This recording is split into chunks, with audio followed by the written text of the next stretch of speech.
Salut à tous mes chers amis, c'est Christian Mythologie Astrale. Si vous m'avez trouvé, c'est que vous êtes plutôt futé. Et aujourd'hui, on se retrouve dans un nouvel épisode du podcast pour... Bon, déjà, je vais me calmer un petit peu sur le rythme, parce que je pourrais pas parler aussi vite pendant tout l'épisode. Je reprends.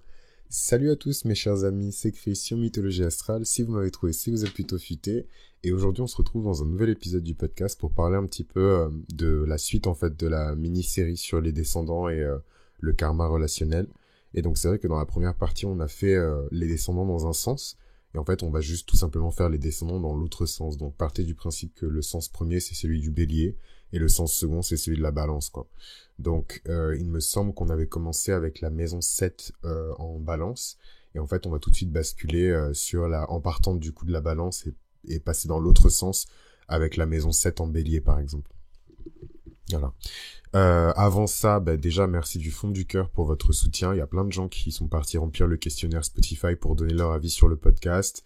En dehors de ça, si vous avez des témoignages ou comment on appelle ça, comment on appelle ça déjà, des avis, des témoignages par rapport à Mythologie Astrale, si ça vous a apporté quelque chose.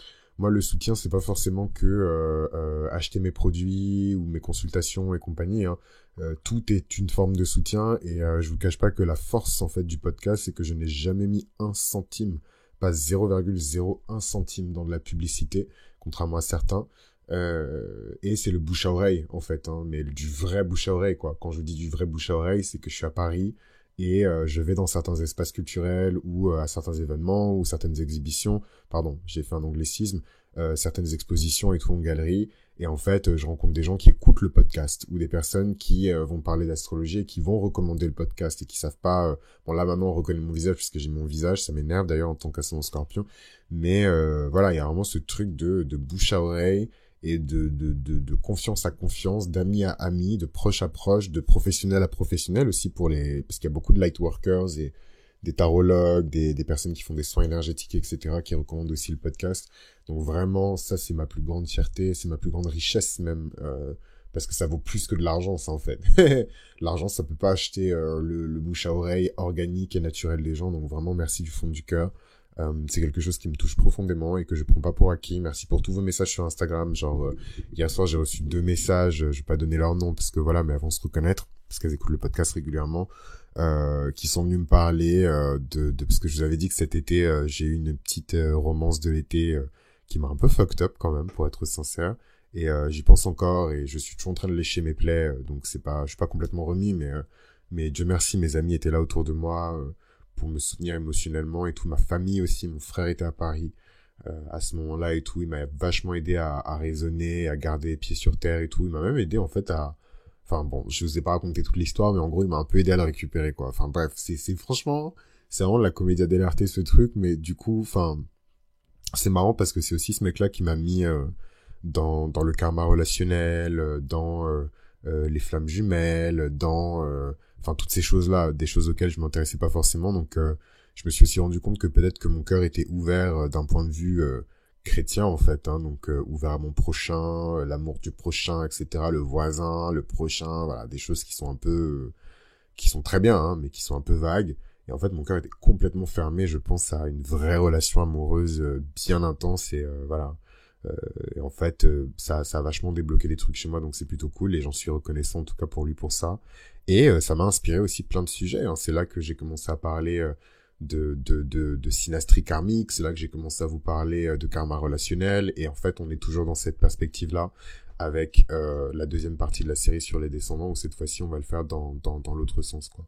Un dernier message, s'il y a quelqu'un qui est fort dans la construction de landing page, voilà, donc ceux qui doivent comprendre ont compris, ceux qui n'ont pas compris, ce n'est pas grave, c'est pas un crime. Si vous voulez me soutenir, continuez à m'envoyer des mails, comme je vous ai dit, répondez au questionnaire, au formulaire sur Spotify pour laisser votre avis sur toutes les personnes qui écoutent le podcast depuis longtemps.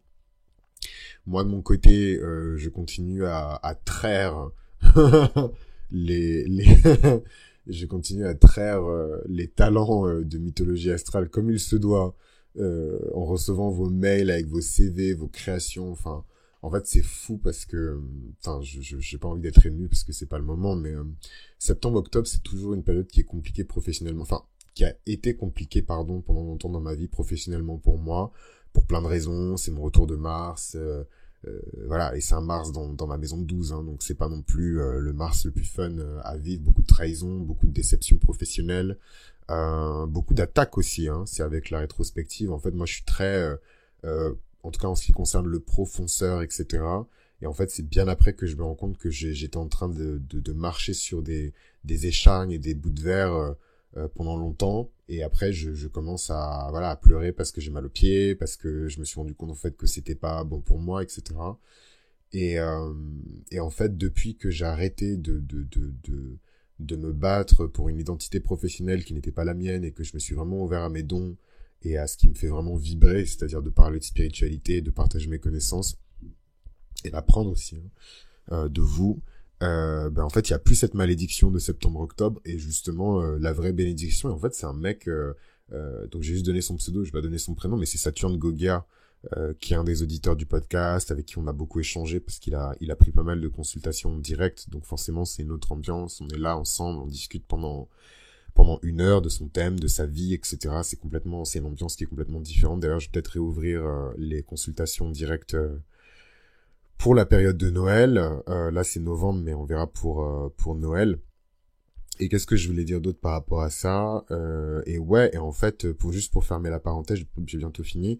En fait, la malédiction, elle est terminée. Là, je récolte, je récolte. En tout cas, je commence à voir le bourgeonnement et le fruit de graines que j'ai semé il y a 3 ans par rapport à Mythologie Astrale. Et franchement, ça me comble tellement professionnellement. Voilà, rencontrer tous ces talents, tous ces créatifs. Vous m'envoyez vos créations, les choses que vous avez faites, et même si c'est pas des choses que vous avez faites, vous êtes là, vous voulez aider, mettre à profit vos compétences pour la communauté, construire la communauté par la communauté. Et voilà, et moi, cette grâce que j'ai d'être dans une position de leadership et de management et tout par rapport à ça, en fait, la boucle, elle est bouclée. Hein, c'est ce que j'ai toujours voulu, sauf que je le fais dans un contexte qui est bienveillant, avec des personnes qui, c'est pas toujours parfait, mais globalement des personnes qui sont motivées et dont l'intention première, c'est vraiment d'aider, de contribuer, quoi. Et vous verrez avec le temps, surtout pour les personnes qui m'écoutent, et je sais qu'il y en a qui sont managers, chefs d'équipe, pour certains qui gèrent des entreprises, etc. À quel point c'est gratifiant en fait de travailler avec des gens qui ont vraiment envie de travailler, hein. Pas des gens qui vont à reculons ou qui regrettent ou qui boudent ou qui sabotent leur travail parce qu'ils savent qu'ils sont pas là qu'ils sont là où ils ne devraient pas être, et ça fait complètement la différence en fait. Bref, parenthèse refermée, tout ça pour dire que gros cœur sur vous, et j'attends encore vos mails. Je cherche quelqu'un qui sait faire des landing pages assez rapidement. Je suis pas sur un truc spécifique, je demande pas à la personne de savoir coder, même une personne qui maîtrise WordPress et l'achat et la gestion de domaine, c'est très bien, parce que voilà, c'est dans le cadre d'un autre projet, mais effectivement il me faut vraiment quelqu'un qui sait créer des landing pages à la chaîne, quoi. Voilà. Et qu'est-ce que je voulais dire d'autre? Ça, et quoi d'autre encore? Je crois que c'est tout, mais voilà, j'en profite comme ça à chaque épisode pour passer un petit peu mes petites annonces, et l'air de rien, ça m'aide vachement, quoi. Franchement, vous pouvez pas vous rendre compte à quel point ça m'aide, et même humainement, en fait, c'est cool de discuter avec vous dans un autre contexte qu'un contexte spirituel et ésotérique, donc c'est vraiment nice, c'est vraiment chic, comme on dit chez nous. Voilà, qu'est-ce que je voulais dire d'autre? Je suis pas censé vous le dire, mais j'ai décidé il y a quelque temps de mettre des réductions automatiques par rapport à l'âge, parce qu'on vit des temps qui sont pas faciles, et c'est vraiment pas bien. Enfin, moi, j'ai déjà donné des cours de marketing, donc c'est vraiment pas bien ce que je fais marketingment parlant, mais ça vient du cœur.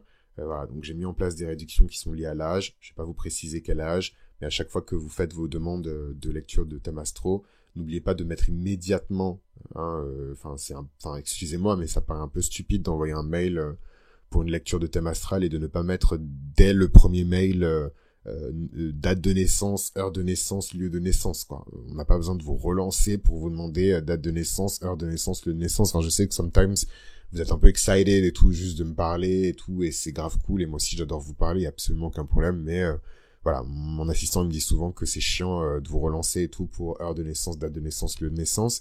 Et donc, en fonction de votre date de naissance, il y a des réductions qui vont se mettre en place. Ne les demandez pas, par pitié. Voilà, c'est pas, ça se fait automatiquement. Jimmy, il est briefé. donc il sait comment appliquer les trucs et tout. Juste, n'oubliez pas de préciser votre date de naissance. Voilà, pour les plus jeunes qui sont vraiment fragilisés par la crise, etc.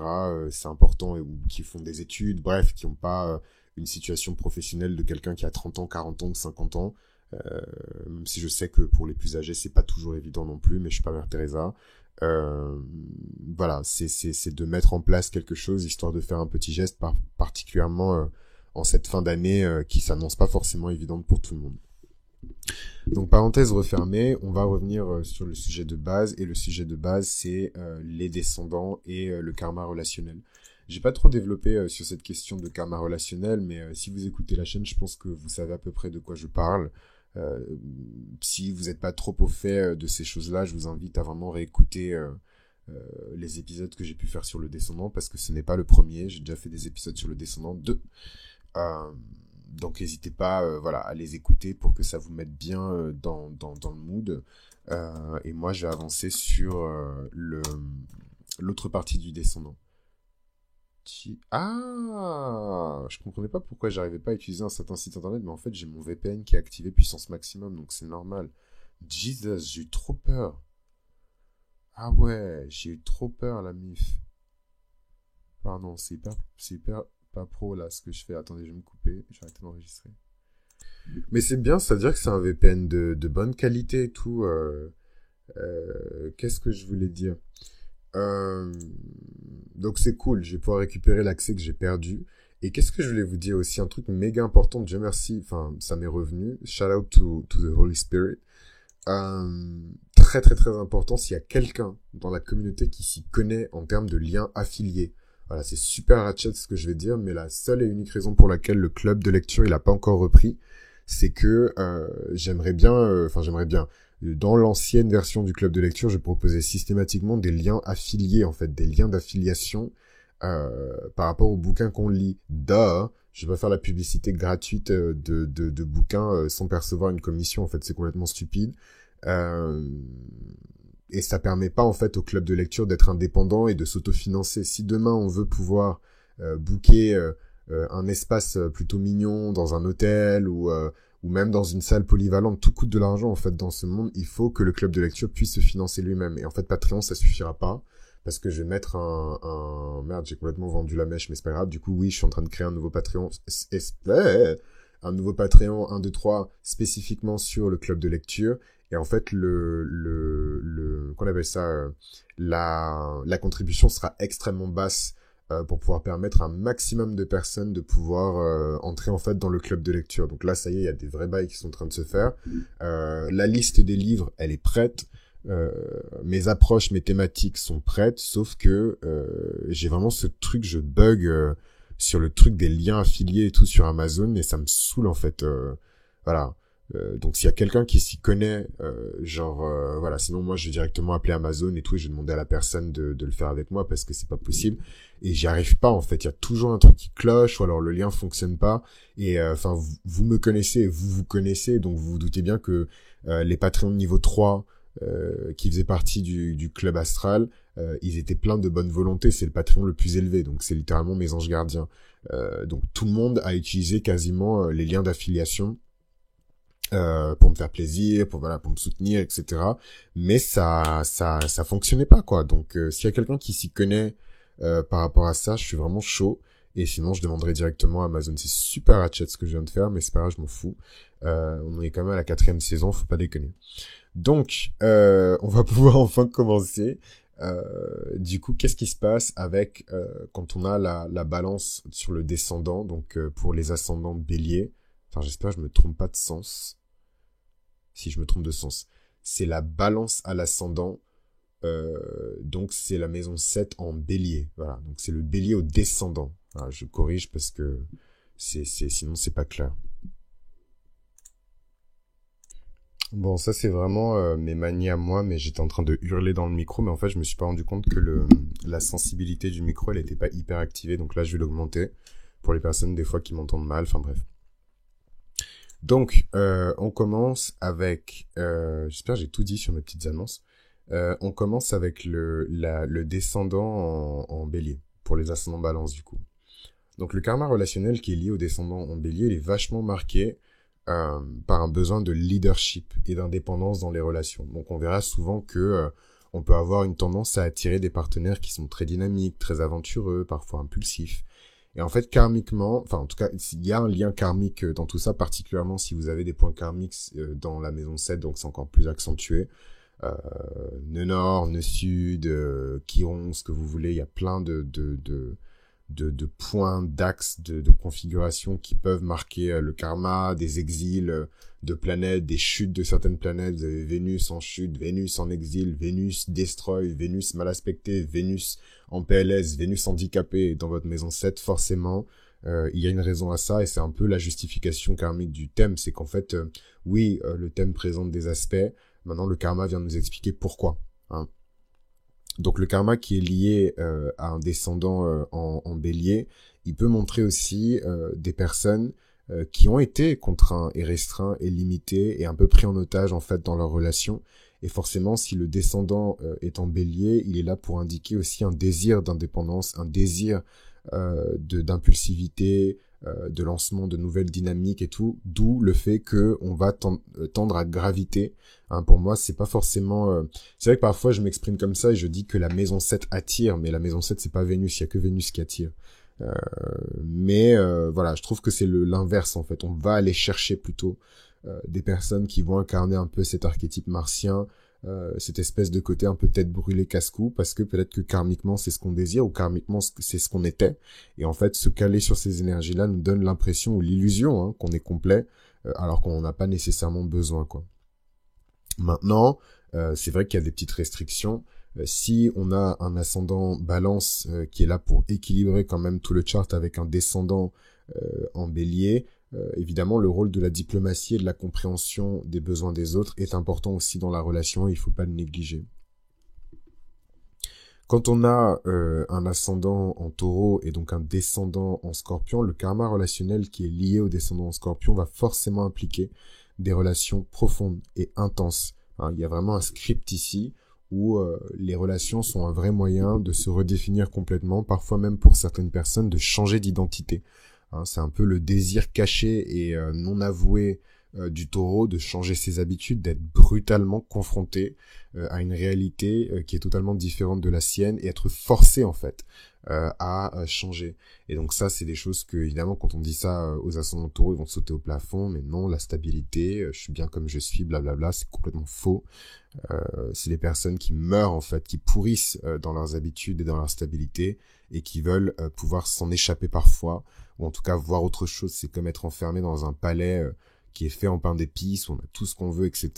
En fait, on sait qu'il y a un monde qui est dehors, qui est beaucoup plus divers, qui est beaucoup plus riche, qui est parfois dangereux même, mais au moins un monde dans lequel on peut vivre, un monde dans lequel on peut respirer, un monde dans lequel on peut être soi-même et ne pas juste être le récipient de l'héritage culturel de nos parents, de notre éducation, des valeurs qu'on nous a transmises, blablabla, la culture.